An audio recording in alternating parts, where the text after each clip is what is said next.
One Pennsylvania couple's fun getaway turned into a refund battle over a rental car. NBC10 Responds reporter Valeria Aponte-Feliciano gets to the root of the problem.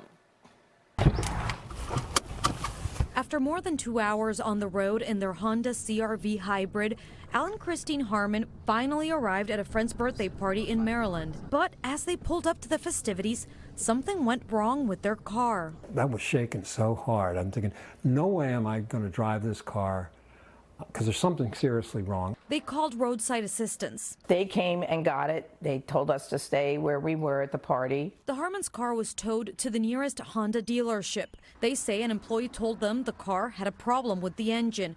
The service was covered by their warranty, but the car would need to stay a couple of days. In the meantime, they should find a new way to get around. Get a rental car. We don't have a loaner car. Keep your receipts.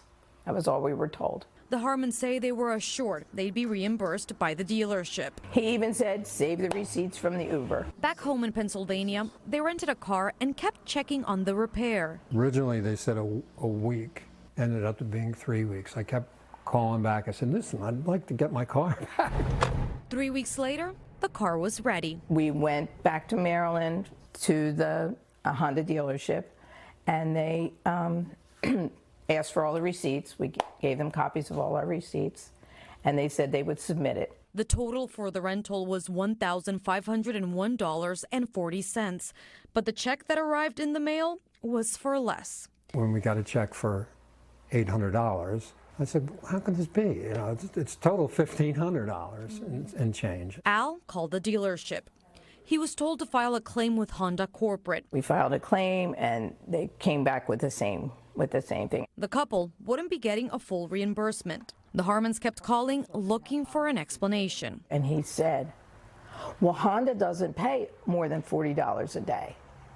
That was the first we'd heard that. I just was so depressed, thinking, quite literally, they're not going to do anything. That's when they decided to call NBC10 Responds. We had pretty much resigned ourselves to the fact that we had lost $775, and that was it. And then I just kept thinking, I know you've done things for people on a much bigger scale. NBC10 Response reached out to Honda and the dealership.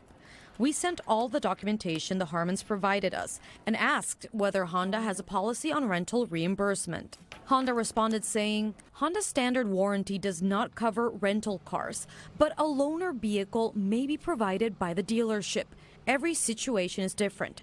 As a gesture of goodwill and to recognize this customer's loyalty, we did offer the Harmons a loyalty card.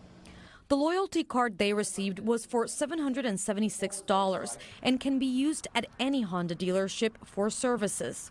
We followed up with Honda, asking if an employee's verbal agreement is enough. We haven't heard back.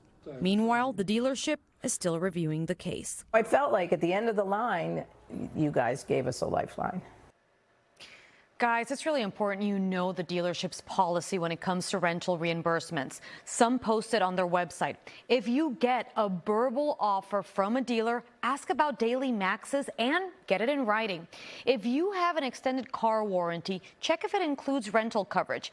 And if you want this protection in the future, you can add rental reimbursement to your auto insurance as optional coverage. Guys, if you have a consumer problem, remember you can scan that QR code you see on your screen for direct access to our NBC10 Response complaint form. You can also find it on the free NBC10 app or just give us a call. For NBC10 Response, I'm Valeria Aponte-Feliciano.